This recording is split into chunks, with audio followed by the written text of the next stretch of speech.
Do we think that Brock Purdy is the guy for the 49ers going forward? Is that a narrative that we have to start asking? Because throughout this year where they haven't been fully healthy, he has not been the guy that we've seen in years past. I don't think this is a narrative that needs to be started. I mean, the dude's having one down year, and they've been wrecked with injuries this year. I mean, yeah, but injuries happen in football. I realize that the NFL is very, very much a win-now business, but, I mean, come on. Dude's had one bad year. You just won the Super Bowl with him. I mean, are we really asking this question? I am asking this question. I'm absolutely asking this question. Past 5 games that he's played, he's had 0 touchdowns, 3 picks, which is the Chiefs, 212 yards. Cowboys 260, 1 touchdown. Bucks 353, 2 touchdowns. But then Seahawks 159, 1 touchdown, 1 pick. And this game against the Bills, he had 94 yards. I don't think it's time to give up on Brock Purdy, but I don't know if I would be paying him. It has literally been 13 games. I don't know if I would be paying him the probably close to $300 million that the 49ers would have to pay him if they gave him a contract. I don't know if he's that. I don't know if he's that guy, but I'm sure he's gonna get more time to prove himself. Like he's gonna. It's not. Yeah, it's not. It's absolutely not ready to jump ship at all. But I like the fact that somebody is even bringing this up is insane to me. He's had one slightly down year. Like what on earth is happening right now? I don't know if I don't know if I'd give him $300 million that the Niners are going to have to. That's a question. It's a question that you got to ask. Fair or not? I don't think it is. Maybe the $300 million part, but I don't think. I mean, but that's the thing though. If you're going to pay Brock Purdy, that's probably what you're going to have to give him. Yeah, that's what the market is. I don't think this game was fully on Brock Purdy because obviously they're not used to playing in the snow, so they were kind of out of their element immediately. And I mean, when you have your two of your best players on offense be out for basically the entire season, CMC being out for basically the whole season, I think he played 4 games or 3 games or whatever it was. Brandon Ayuk hasn't played at all. Deebo Samuel's a shell of himself. George Kittle's really the only good offensive player on this team outside of CMC. When CMC's hurt, I mean, you have Juwan Jennings who's had games where he's been really good, but it's hard for I think it's hard. I don't think anyone is saying that has put Brock Purdy in that like upper echelon, like elite level quarterback play where he's like a Josh Allen where he can play really well, or Patrick Mahomes where they can both play really well with not great talent around him. I think he's a guy that you have to have great talent around him for him to be a really good quarterback. And this year that hasn't been the case just due to injuries. So I don't think it's time to jump ship on him, but he definitely hasn't been as good as he was last season, and the 49ers as a whole just have been disappointing. But I think that's mainly just because of injuries and outside circumstances that are out of their control. But I think maybe for them to take that next step, maybe Purdy has to elevate his play. But yeah, it'd be interesting to see if they're willing to give him $300 million or not, because that's a steep price. But we'll see. I mean, he's given you every reason until this season to give you that contract. So I mean, do you think that people have to play like the best football of their career year in and year out, like to just not be immediately put on the hot seat? When you're a team that is as talented as the 49ers, I think that you have to have a guy that helps you win now. And I know, I get that. Evan just pointed out, Deebo's a shell of himself, and Brandon Ayuk has just not even played. Like you can't. I get that. I get that. I get they've been wrecked with injuries, which is why I'm not like, oh, Brock Purdy has to go. I wouldn't do this, but injuries happen in football.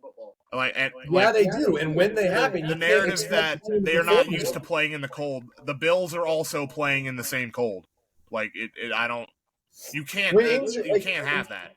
When injuries happen to the best player on like your team, you can't expect that you're just going to keep rolling along like nothing happened. No, I'm fully aware, but like with as talented as the Niners are, like, it's a And decision half they're of going to those have to guys make. aren't playing.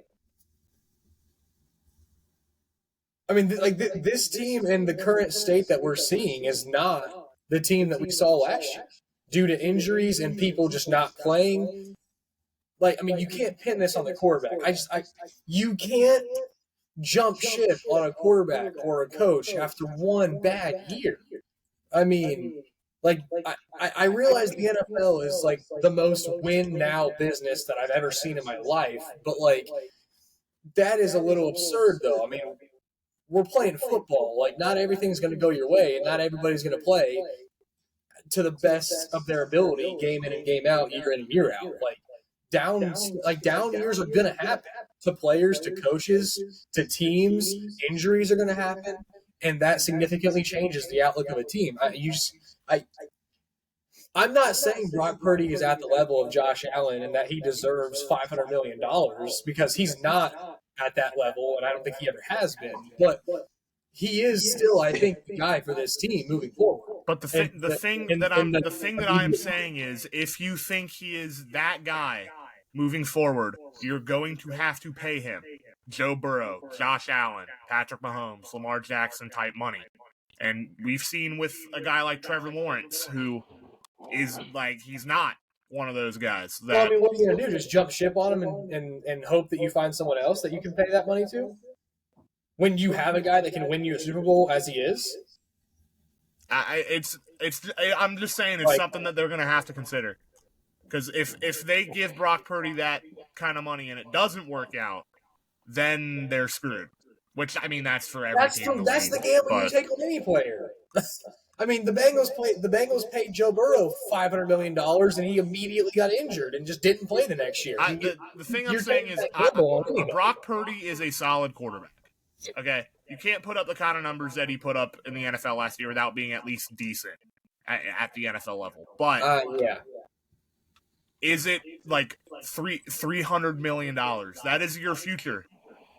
And I don't know if Brock Purdy is a transcendent talent that's warranted giving that money to. If the Niners did not have the amount of skill position players that they had, I would be like, I'd be more open to it. But the Niners have a lot of people that they're going to have to pay.